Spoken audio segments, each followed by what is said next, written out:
Guys, welcome back to my channel. मेरा नाम है रिदा और मुझे ऑलमोस्ट 13 ईयर हो गए हैं स्टॉक मार्केट में ट्रेड करते हुए। तो मैं अपने एक्सपीरियंस आपके साथ शेयर करूंगा इन वीडियोस के अंदर। अगर आपको वीडियो अच्छा लगे तो प्लीज मेरे वीडियो को लाइक करें। तो चलिए शुरू करते हैं। जो हमारा ये वीडियो है वो एक प्रॉब्लम के ऊपर है जो कि हर ट्रेडर ही अपनी लाइफ में फेस करता है। अगर वो इक्विटी में काम करता है तो उसको क्या प्रॉब्लम आती है और वो उस प्रॉब्लम को कैसे सॉल्व कर सकता है। तो पहले बात कर लेते हैं प्रॉब्लम। तो सबसे पहली और सबसे बेसिक प्रॉब्लम जो हर ट्रेडर फेस करता है वो ये करता है, यार मेरा टारगेट हिट नहीं हो रहा और मेरा स्टॉप लॉस पहले हिट हो जाता है। ये नॉर्मली होता है जब आप रियल मार्केट में ट्रेड करते हैं, तो ये सब चीजें होती हैं।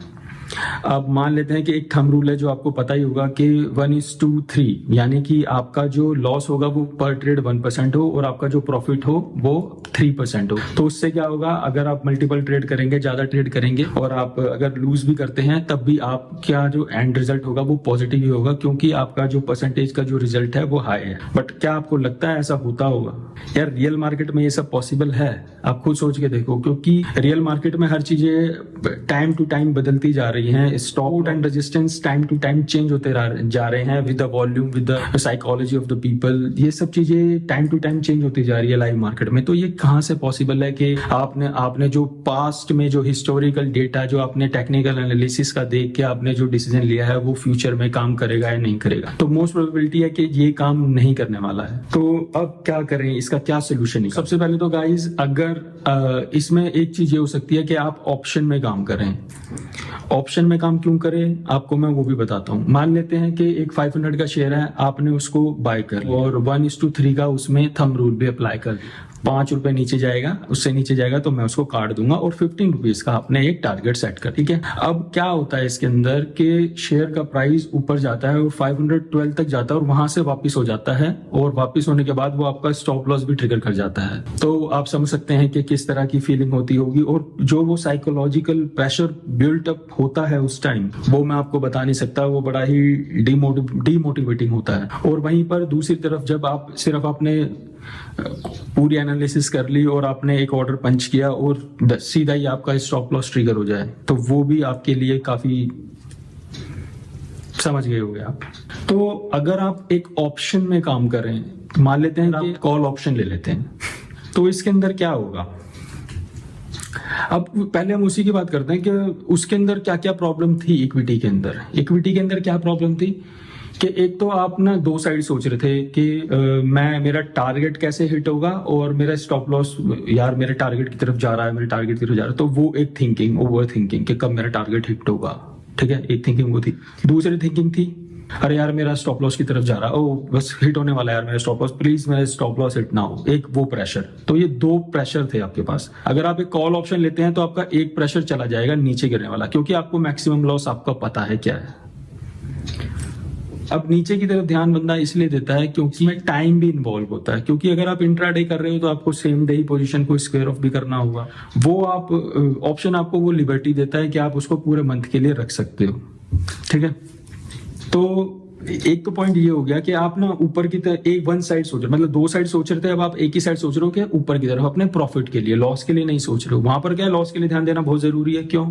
क्योंकि अगर आपने 500 का शेयर लिया है तो यार वो 500 से 5 पॉइंट क्या 10 कर सकता है, 15 पॉइंट भी नीचे कर सकता है, वो 50 पॉइंट भी नीचे गिर सकता है। आप कुछ नहीं कर सकते उसके अंदर, ठीक है। तो यहाँ पर आपको वो बचाएगा।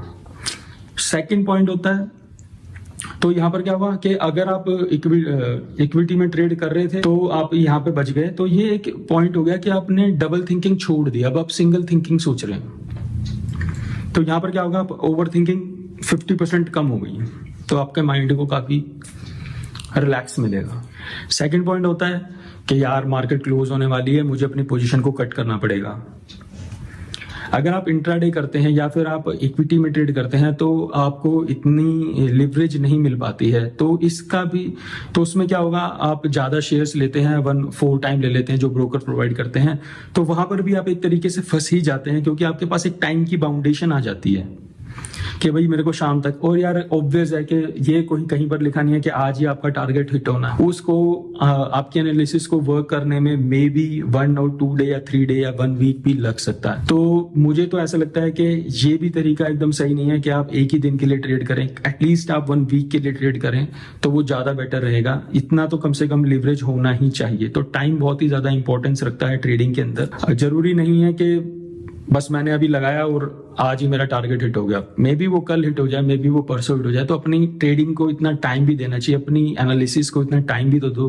जो आपने रिसर्च करी है उसको वैल्यू भी तो करो कि हाँ आपने कोई रिसर्च करी है, वो मैंने जो सोचा है वो सही होगा। तो यहाँ पर क्या है कि अगर आप इक्विटी में ट्रेड करते हो तो वो आप नहीं कर पाते हो। तो अगर आप ऑप्शन में काम करोगे तो आपको 1 वीक, 2 वीक, 3 वीक, 4 वीक तक के ऑप्शन आपको मिल जाते हैं। तो आप इजिली उसमें थोड़ा टाइम दे सकते हो अपनी ट्रेडिंग को, अपनी एनालिसिस को। तो आप ज्यादा कंफ्यूज नहीं रहोगे कि नहीं एक दिन हिट हो गया तो मैं बहुत अच्छा एनालिस्ट हूं, मैं बहुत अच्छा ट्रेडर हूं, एक दिन हिट नहीं हुआ तो आप कंफ्यूज रहते हो। बट एक कंसिस्टेंट प्रॉफिट अगर आना शुरू हो तभी आपको कॉन्फिडेंस आएगा। अदरवाइज वो कॉन्फिडेंस तो ये प्रॉफिट आता है तो बहुत अप हो जाता है, नहीं तो जीरो रहता है और इसी में ही वो कंफ्यूजिंग में ही अपनी पूरी ट्रेडिंग लाइफ बिता देता है और उसको ज्यादा कुछ नहीं कर पाता वो। तो अपनी टाइमिंग्स को भी सही तरीके से मैनेज करें कि किस तरह से आप एक ट्रेड को लेंगे। थर्ड चीज होती है ओवरनाइट का लॉस, यानी कि अगर आप इक्विटी में ट्रेड कर रहे हो तो जो आपने स्टॉप लॉस लगाया है या फिर जो भी आपने स्टॉप लॉस लगाया, जो भी लेवल सोचा है वो आज के लिए ही सोचा होगा, आपने कल के लिए नहीं सोचा। अब मान लेते हैं कि वही 500 का शेयर था और मान लेते हैं कि आपने उसको कैरी कर लिया कल के लिए कि यार आज मेरा टारगेट हिट हुआ, मैं इसको कल ट्रेड करूंगा।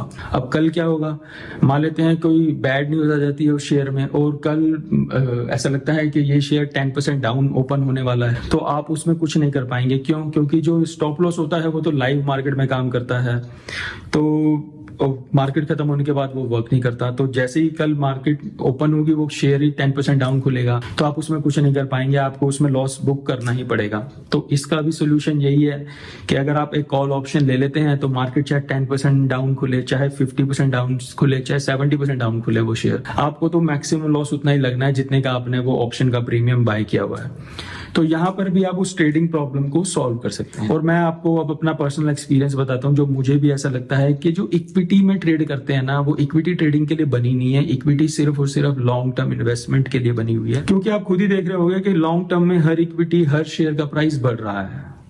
लॉन्ग टर्म में बढ़ रहा है पर वो शॉर्ट टर्म में नहीं बढ़ रहा। और ट्रेडिंग जो होती है वो शॉर्ट टर्म के लिए। वहीं पर अगर आप ऑप्शंस की बात करें, ऑप्शंस एक लिमिटेड टाइम के लिए होते हैं, 1 वीक या फिर 1 मंथ।